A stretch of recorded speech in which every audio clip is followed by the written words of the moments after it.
everybody, it's Toya Tillett and I'm back with another video. This is a trailer breakdown prediction of season 6B of Sistas. Okay.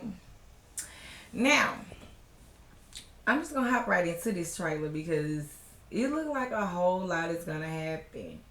And y'all know how sometimes it look like a whole lot gonna happen, but then they only give us a little bit.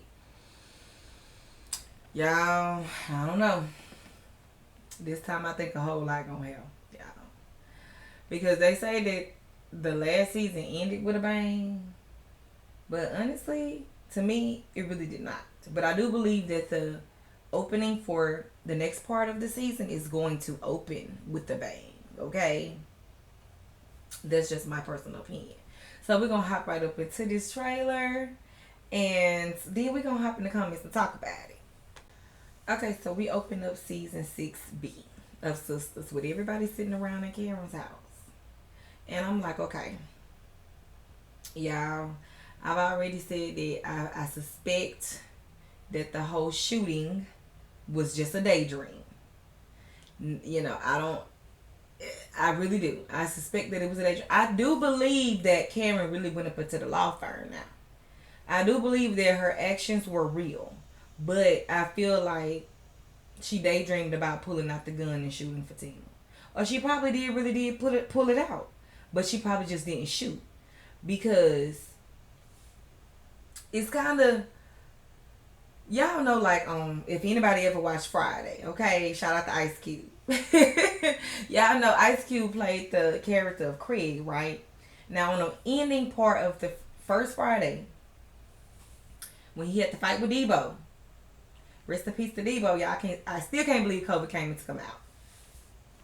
But he had to fight with Debo, and Ice Cube was playing the character of Craig. So Craig, he pulled out the gun on Debo. And Debo was like, "What you gonna do with that? Besides make me mad?" Yeah. But yeah, so I believe it might be like a situation like that in the law firm with Karen pulling out the gun on Fatima, and Fatima probably walking up to her, because y'all know Fatima about that life too. So Fatima probably walking up to her saying, you know, "What you gonna do with that besides make me mad?" You know, some Debo shit. Shout out to Debo, y'all. And so ain't no telling, because y'all know on Friday it was just like that. How we thought that Craig had really shot Debo. Well, he really didn't. And they just played a flashback of Craig daddy. Shout out to Pops. R.I.P. to him too. But yeah, they showed a flashback of him telling Craig, like, "You win some, you lose some. But you live. You live to fight another day." Yeah, and then it went back to the present time. And we realized that, oh, Craig really didn't shoot Debo. But he was just daydreaming that he had went on and shot him. I think it's going to be sort of just like that, how it's going to happen at the law firm whenever the season come back on. I believe that Karen might pull out the gun. And it was all a daydream about her pulling the trigger. But she really didn't pull the trigger. But it seemed like to me that Karen should still go to jail for even pulling out a gun at this lady.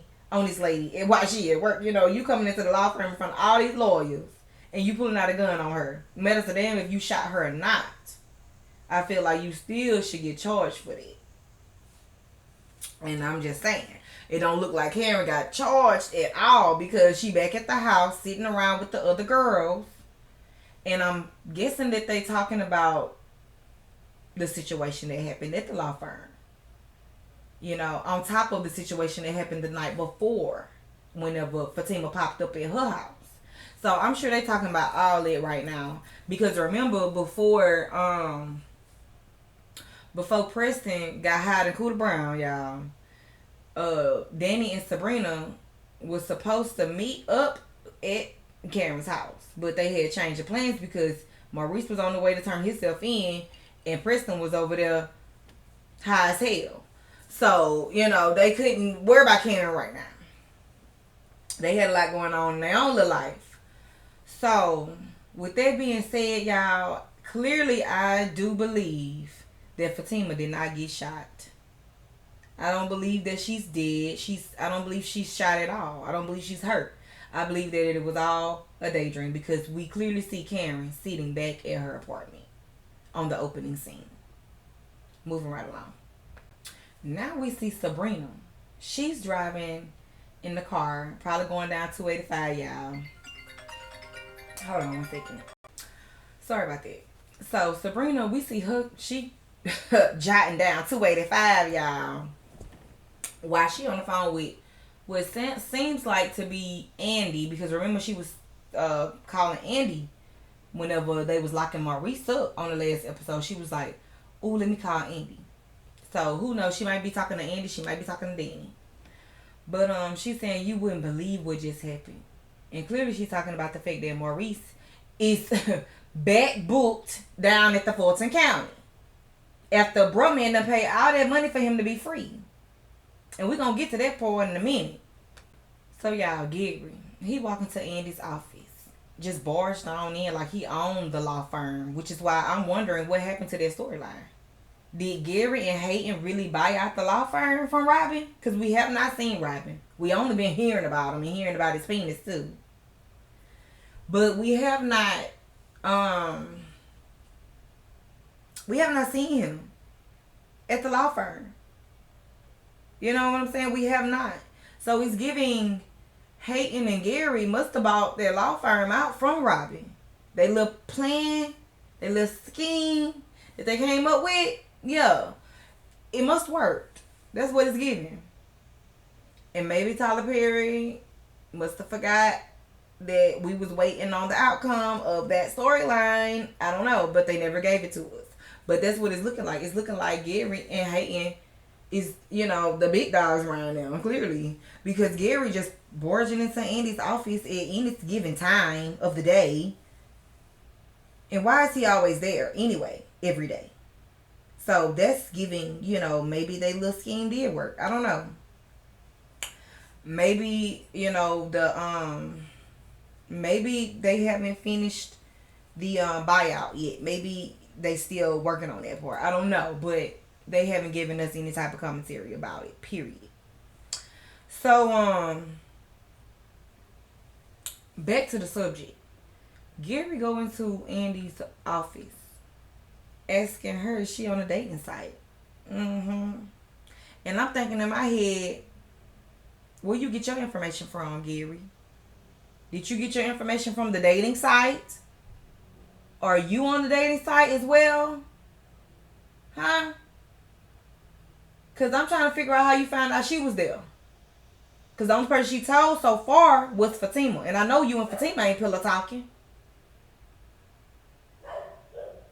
So, how do you know she's on the dating site? Because you over there on the dating site, Gary? Yeah.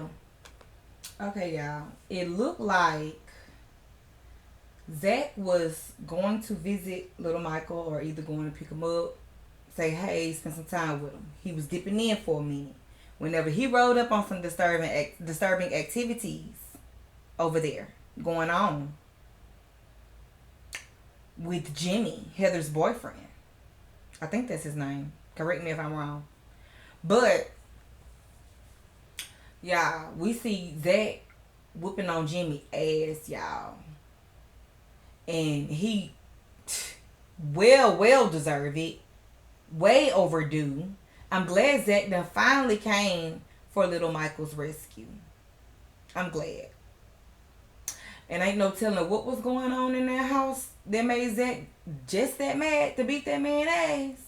But I'm pretty sure it was disturbing. I'm pretty sure. Because peep the fact that it was nighttime when Zach pulled up over there. So y'all already know Heather worked at the strip club at night. So Heather wasn't at home. And even if she was, I'm sure she wouldn't have did nothing about it no way.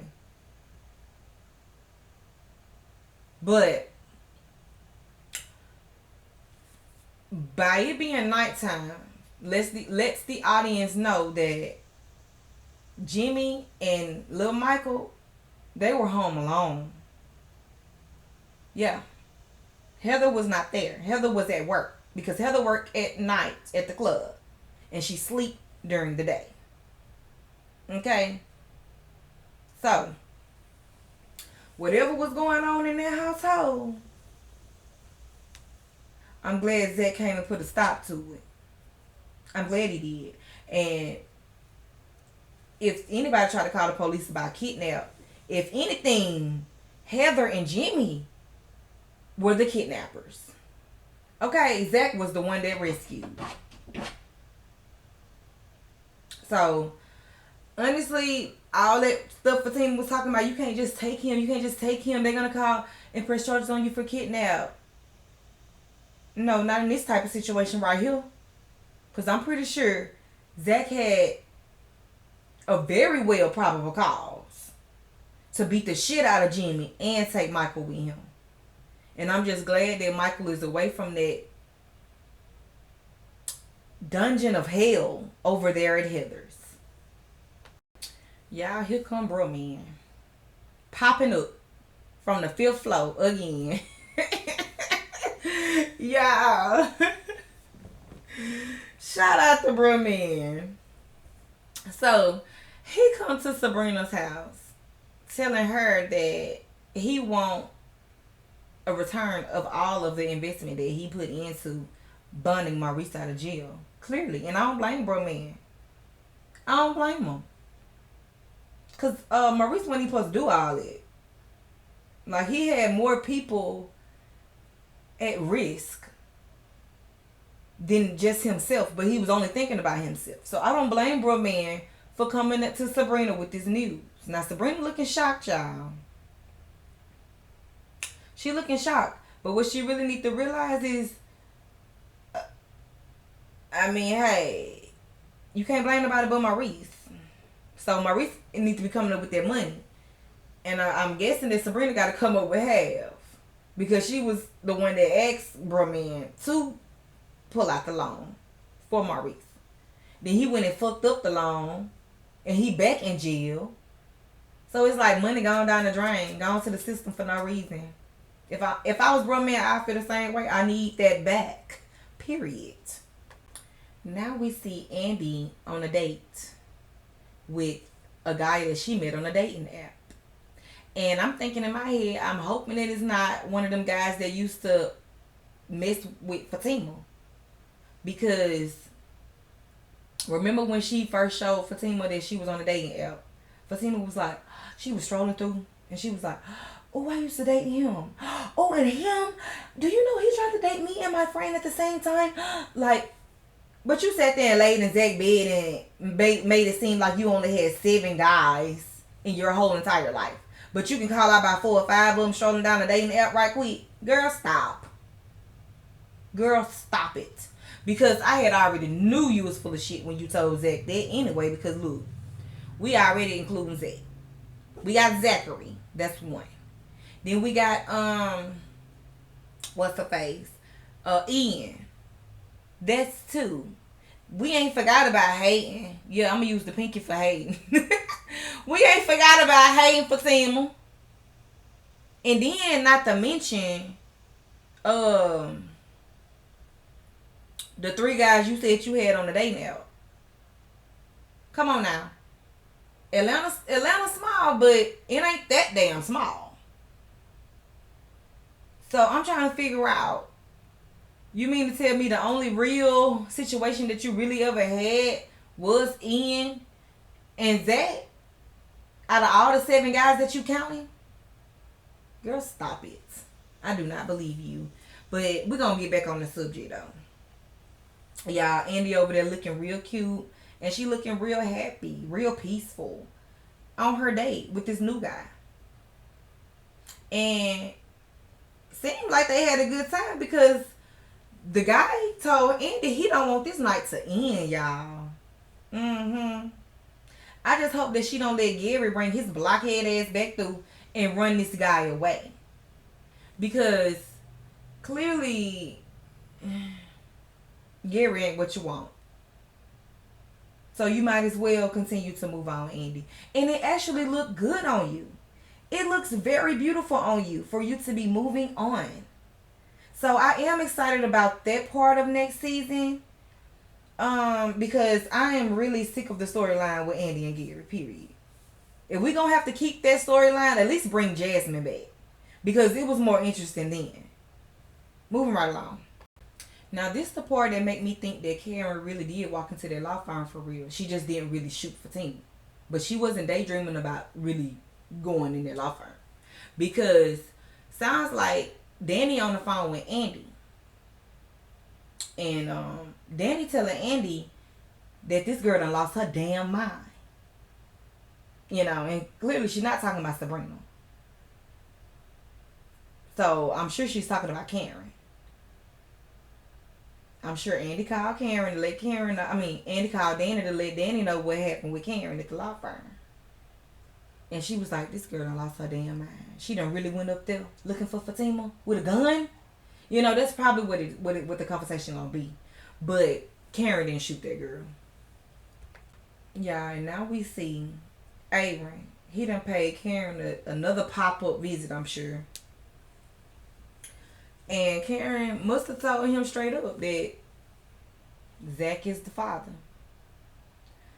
So Aaron is telling her, well, looks like you got what you wanted. And, you know, that's what it sounds like to me, that they speaking on the DNA results. You know, because let Fatima tell it, Zach is the father. Okay? Let the emails tell it. Let DNA tell it. AKA Dana. Let all of them tell it. Zach is the father.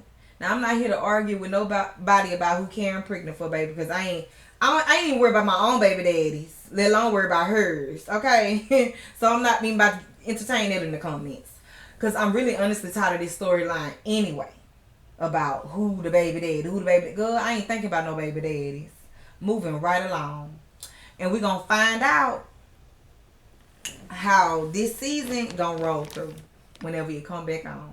And I'm ready for it in October, y'all. So stay tuned. I will be back to drop more videos speaking on what I think might happen or how I think it might play out. So just stay tuned for that as well. Until then, thank y'all for watching. This is your girl Toya Telly. If you have not subscribed to my channel yet, please go ahead and do so. Also hit that notification bell button so you know when I come through with more videos. Until next time, I hope y'all have a great day.